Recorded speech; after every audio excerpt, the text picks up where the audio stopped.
Picture this. You're sitting at your desk and you are already operating at like 110% capacity. You're juggling three imminent deadlines. Your inbox is just an absolute disaster zone. And you haven't taken a real lunch break in days. Oh, I know that feeling all too well. It's a very familiar disaster zone. Right. And then your manager walks over, drops yet another massive project on your desk, and just casually asks if you can handle it. And before your brain can even process the rising panic, you open your mouth and you hear yourself say yes again. It's almost an involuntary reflex at that point. But today, we're going on a deep dive into mastering a skill that will fundamentally alter your daily professional life. We are focusing on the art of saying no in English. Which is such a critical skill. It really is. The mission here is to understand how to push back, how to decline requests, and, set hard limits without damaging your working relationships or earning that dreaded label of being difficult to work with. And, for professionals working in an English-speaking environment, especially if English isn't your first language, this presents a really unique double hurdle. Oh, definitely. Because you've got the social pressure plus the language itself. Exactly. First, you face that universal social friction of disappointing someone. But second, you face the very real challenge of finding the precise, nuanced vocabulary.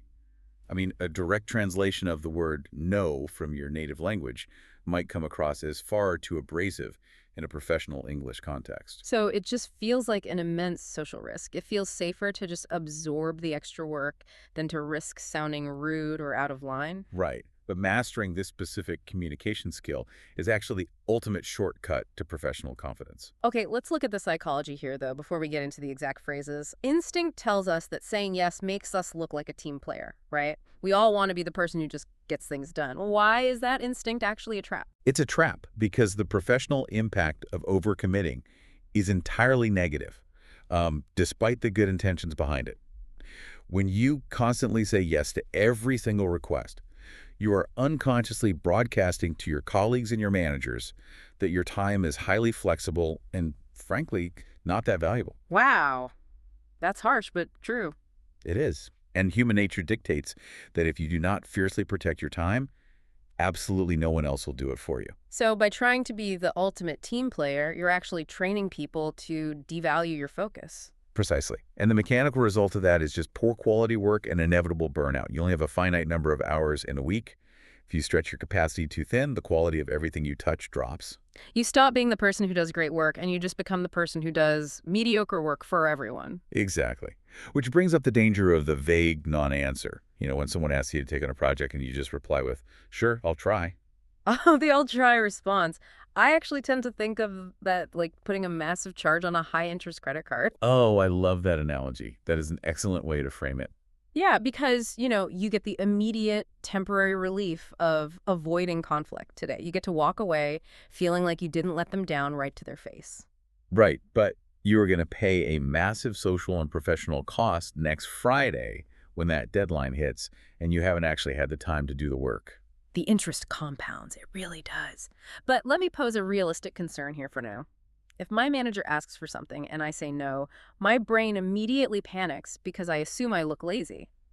I mean, isn't pushing back fundamentally seen as uncooperative in most corporate cultures? If we look closely at the cultural dynamics of English-speaking corporate environments, it's actually the exact opposite. Pushing back professionally isn't just tolerated, it is actively expected. Wait, really? Managers actually want you to tell them no? They want you to protect the project's quality. A clear, polite no provides certainty. A vague maybe that turns into a missed deadline destroys trust. Managers and stakeholders rely on you to manage your own workload. So it's about ownership. Exactly. When you push back appropriately, you signal that you understand the strategic value of your role. You're protecting the quality of your output, and you're operating as a professional peer, not just some subservient people pleaser. So this requires a total reframe for you, the listener. You really have to stop viewing no as a rejection and start viewing it as a tool for quality control. That's the perfect way to look at it. But no isn't just a blunt instrument, right? You can't just walk into the office, cross your arms, and shout no at everyone who asks you a question. Definitely not. You would not last long doing that. You have to treat declining as a highly calibrated volume dial. Your approach must adapt based on the interpersonal stakes. So who is asking and what exactly is being requested? Right. We can break this down into a highly effective three-tier spectrum. Okay, let's examine level 1, the soft decline. I imagine this is for like low-stakes situations, maybe a peer asking for a quick favor or a casual request where you just want to keep the interaction really warm. Exactly. For a level 1 decline, you are gently closing the door while leaving the relationship completely intact. You want to acknowledge the request warmly, but firmly state your lack of current capacity. So what's a natural English phrase for that? A highly natural phrase is, I appreciate you thinking of me, but I don't think I can take that on right now. Oh, that's good. Another phrase from the sources that works perfectly here is, I wish I could help, but my plate is pretty full at the moment. Yes, my plate is full. It's such a great visual idiom. It's highly effective because it externalizes the problem. It's not that I don't want to help you, it's that this physical container, my plate, simply has no more room. That externalization is key. You're removing yourself as the obstacle. You're also establishing that this is a temporary state. Adding at the moment or right now softens the rejection considerably. It leaves the door open for the future. Okay, let's turn the dial up to level 2, the professional decline. Right, this is where things get a bit more structured. Yeah, this is where you're dealing with actual colleagues, standard work requests, and you need to draw a much harder line about the work itself without sounding confrontational. In level 2, the language shifts from those casual idioms to structural, professional parameters. You start referencing your actual job constraints. For instance, you might say, I won't be able to take this on given my current workload. Can we look at who else might be available? Notice the shift there. You aren't just saying your plate is full anymore. You are officially citing your current workload. It just sounds so much more official. It does. It sets a boundary. And saying a task is outside your scope is another fantastic boundary to set. It immediately reminds the requester of the actual parameters of your job role without making the refusal personal at all. Integrating a term like scope, which defines the exact range of your project or your responsibilities, it elevates the entire conversation. It entirely removes the emotion. Because it's just a fact about the job description. Exactly. It communicates that the request does not align with the defined parameters of your position, which makes it an organizational issue, not a personal one. Which naturally leads us to level 3, the firm decline. This is the boundary you have to set against genuinely unreasonable requests or, when someone simply isn't taking a hint after a level 1 or 2. At level 3, the warmth is dialed down to a minimum and clarity is dialed up to maximum. You might use a phrase like, I'm not in a position to agree to that, or that's not something I can commit to. Wow, that is firm. Looking at all 3 of these levels, though, from the softest, my plate is full, to the firmest, I cannot commit to that. There is a glaring omission here. The word sorry is completely absent. That is 100% intentional, and it reveals a crucial psychological mechanism. These phrases are designed to state objective facts about your time and your role. When you use the word sorry, you are implicitly suggesting that you have committed some sort of transgression. You're basically acting guilty for having a full calendar. Exactly. But prioritizing your existing work is not a transgression. It's your job. Removing the word sorry keeps the conversation anchored in professional reality rather than emotional guilt. All right, so understanding the spectrum is super helpful, but applying it in the real world is where the friction happens. Navigating a boss is entirely different from navigating a peer. Oh, completely different. So let's look at specific high-pressure scenarios. Situation 1, the manager.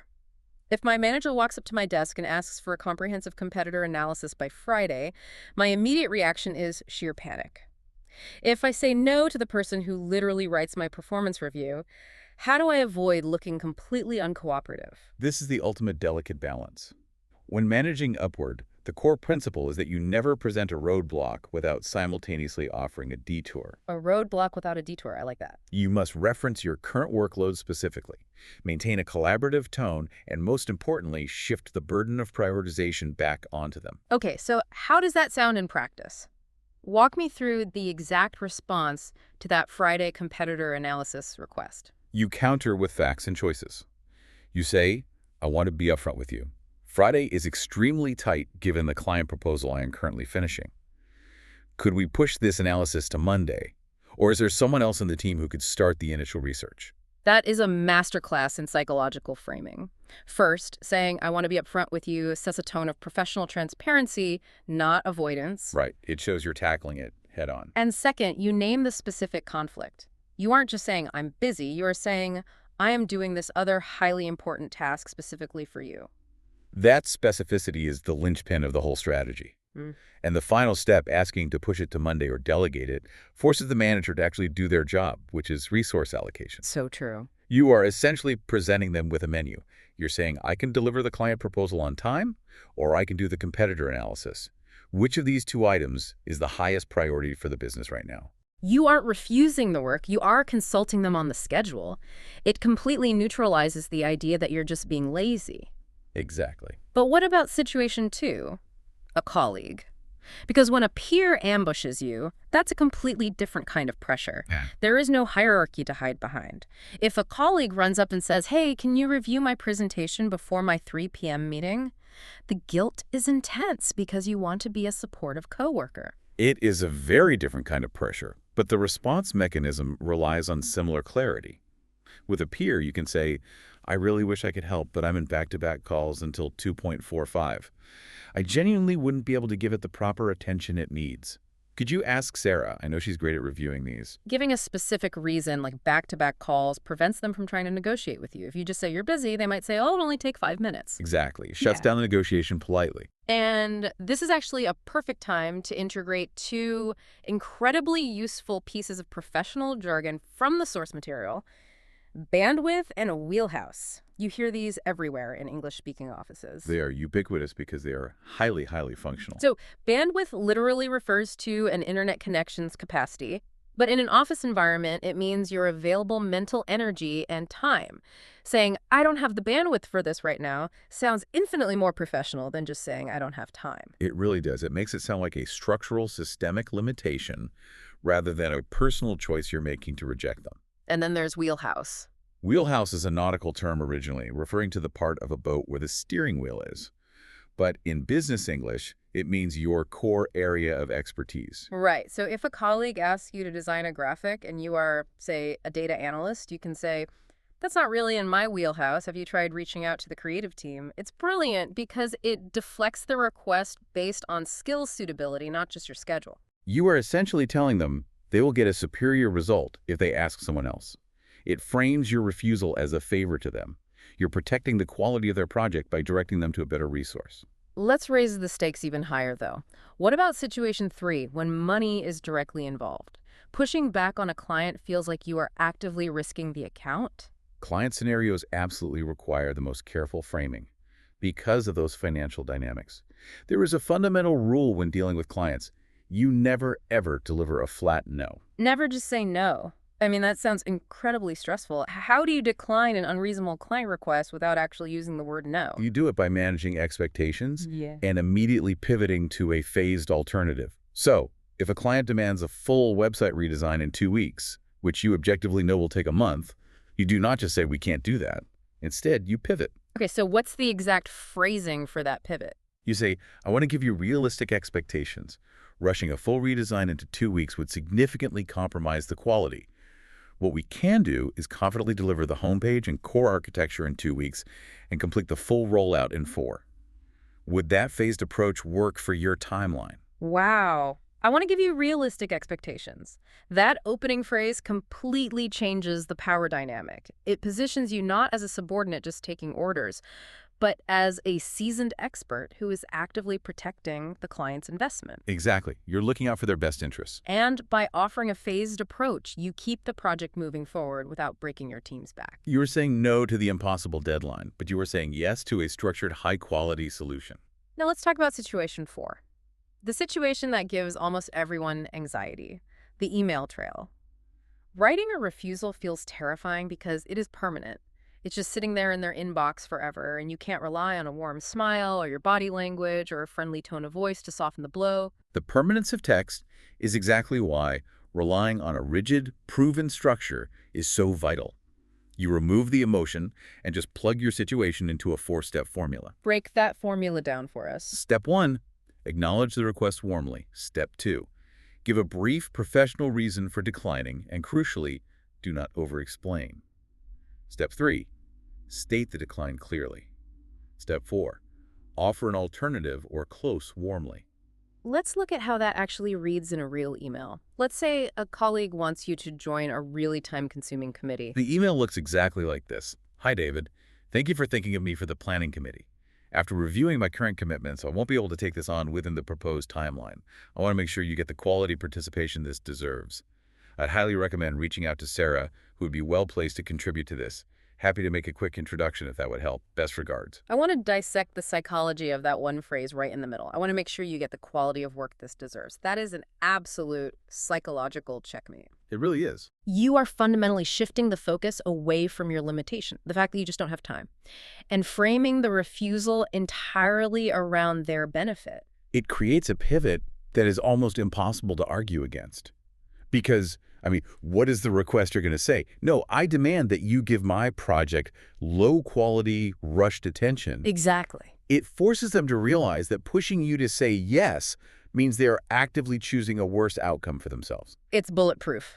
But even with all these bulletproof phrases, people still find ways to sabotage themselves. Let's explore where this goes horribly wrong. The 5 deadly sins of saying no.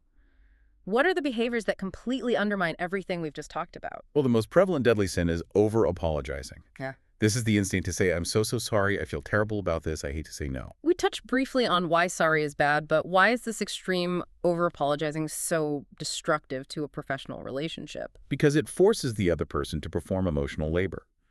When you profusely apologize for simply having a full schedule, you make the interaction heavy and awkward. Right, it shifts the focus to your feelings. Exactly. The requester suddenly feels obligated to comfort you and manage your guilt, saying things like, oh no, it's totally fine, please don't worry about it. You have basically made your capacity issue their emotional problem. That makes total sense. You're draining their energy just to make yourself feel better. Okay, sin number 2, vague excuses. The classic, I'm just really busy right now. In a corporate environment, busy is subjective and essentially meaningless. Everyone is busy. When you simply claim to be busy, it sounds dismissive, like you just don't want to do their specific tasks. So you need specifics. Specificity is what creates validity.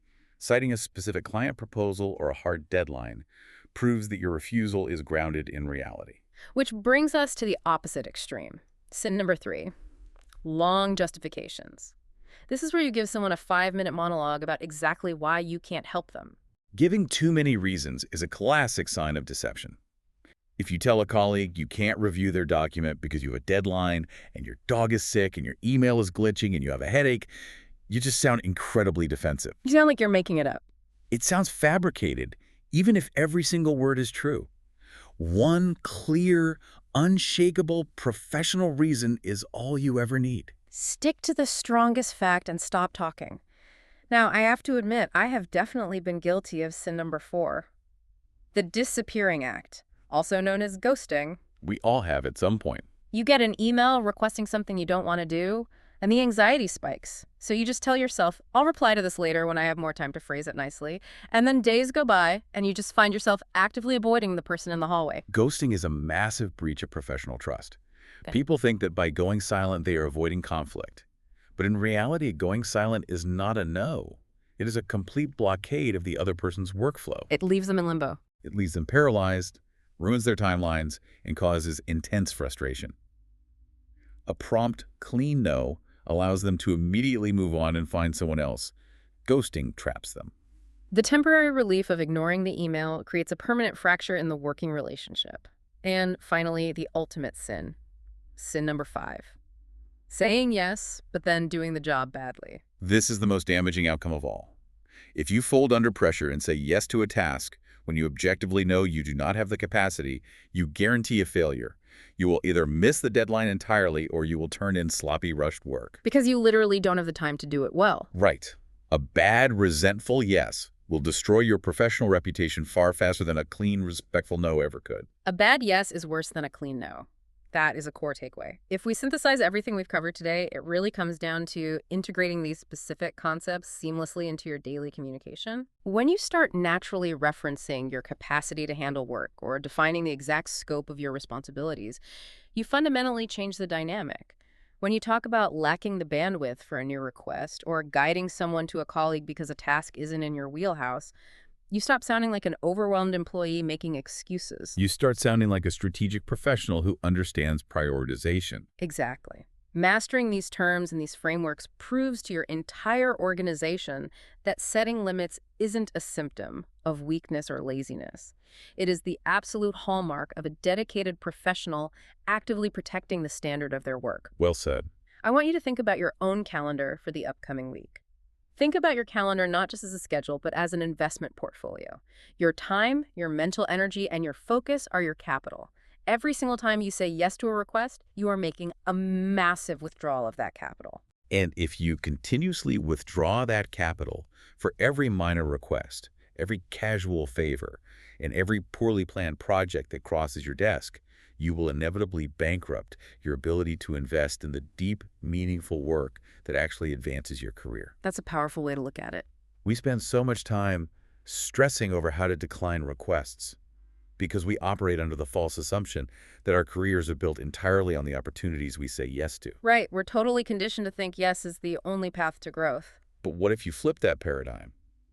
What if your professional reputation, your ultimate value to a company, is actually forged by the things you confidently and strategically say no to?